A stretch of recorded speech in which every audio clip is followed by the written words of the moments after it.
Kita. Satu, dua, tiga. Assalamualaikum warahmatullahi wabarakatuh. Waalaikumsalam. Oke, sebelumnya kami dari kelompok 6 yang akan memaparkan materi tentang UMKM Keripik Raksasa oleh Raden Nasbi. Sebelumnya, perkenalkan nama saya Adam Fazil. Saya Fadila Maulana. Saya Syauki Giatsa.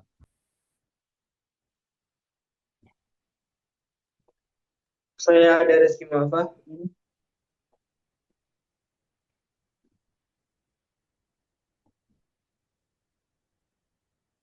Kemudian Tete Rawan.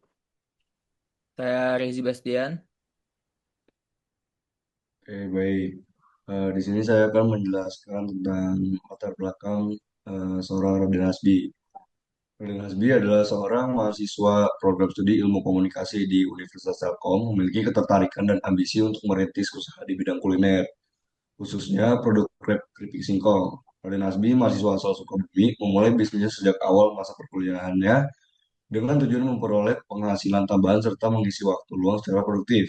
Dari inisiatif tersebut lahirlah produk keripik pedas dengan merek Crunch Hustle. Lalu penguatan karakter penjualan Crunch Hustle oleh Raden Hasbi. Yang pertama, Raden Hasbi sebagai identitas utama merah. Crush Hustle tidak hanya diposisikan sebagai sebuah usaha mikro, kecil, dan menengah UMKM di bidang makanan ringan, tetapi juga sebagai representasi karakter dan perjalanan pribadi pendirinya, Hasbi.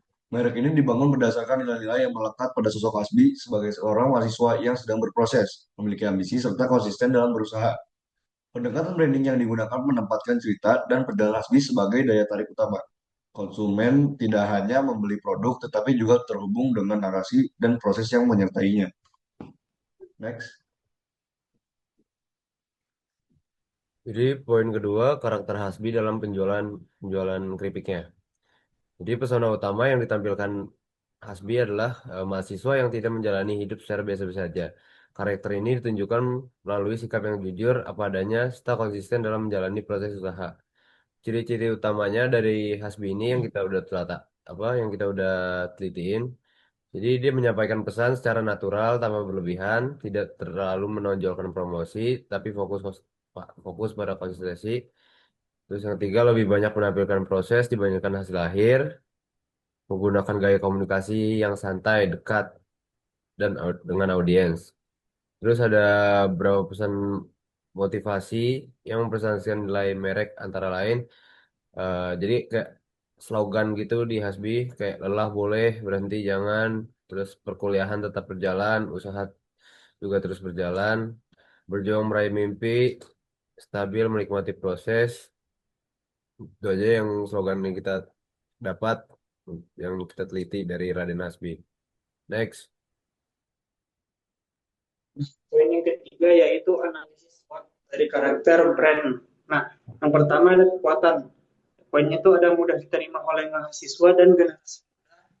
Terus cerita perjalanan usaha masih berlangsung sehingga audiens merasa terlibat. Tiga, ada tampilan sederhana, tidak berlebihan dan apa adanya. Dan mampu memasarkan produk tanpa terkesan memaksa.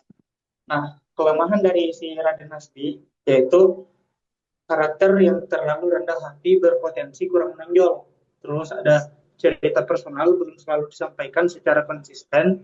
Nah, yang ketiga ada kekhawatiran dianggap terlalu fokus pada penjualan. Nah, peluang dari Raden Hasbi yaitu audiens cenderung lebih percaya pada individu dibandingkan sekadar merek. Terus ada berpotensi menjadi contoh positif bagi mahasiswa lain yang ingin berwirausaha. Terus ada media sosial dapat dimanfaatkan sebagai catatan perjalanan. Nah, ancamannya dari si UMKM-nya Raden Hasbi ini yaitu minimnya aktivitas personal branding dapat berdampak pada eksistensi merek.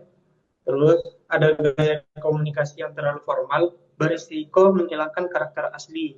Terus ada meniru gaya merek lain dapat mengurangi keunikan Franz Hastel. Nah, itu aja poin dari analisis SWOT. Next. Untuk empat pendekatan penjualan yaitu strategi penjualan crunch hustle yang mengedepankan soft selling atau bukan sebagai promosi yang agresif, tapi juga penekanan yang diberikan kepada cerita atau proses dan konsistensi. Nah, lalu ada prinsip-prinsip utama di penjualan keras asal ini yang meliputi 3 poin. Yang pertama ada cerita yang lebih penting dibandingkan sekadar caption promosi. Yang kedua ada proses lebih bernilai yang dibandingkan pencitraan. Yang ketiga ada konsistensi lebih yang diutamakan daripada viralitas sesaat. Oke, lanjut di sini ada poin kelima, yaitu format konten berbasis personal branding, yang dimana di sini menggunakan Instagram Story atau SG. Jadi Instagram Story ini digunakan sebagai media utama yang untuk menampilkan keseharian dan proses perjalanannya Hasbi. Lalu konten di sini tuh menampilkan aktivitas sederhana yang relevan dengan kehidupan mahasiswa, lalu dan juga disertai pesan reflektif singkat. Lalu pendekatan ini tidak mengedepankan logo besar maupun promosi langsung. Jadi sehingga mendorong rasa penasaran audiens secara alami gitu. Lalu poin yang kedua di sini menggunakan Reels dan TikTok konten video pendek difokuskan pada sudut pandang personal POV Hasbi seperti aktivitas belajar, bekerja atau beristirahat dengan Crunch Hustle sebagai pendamping keseharian. Lalu yang poin keenam di sini visual mobil di sini tuh sebagai simbol perjalanan. Jadi penggunaan visual mobil dalam konten itu jadi nggak dimasukin sebagai bentuk pamer atau flexing, melainkan menjadikan simbol perjalanan menuju tujuan. Dan juga visual ini mempresentasikan semangat untuk terus melangkah dan berkembang. Next.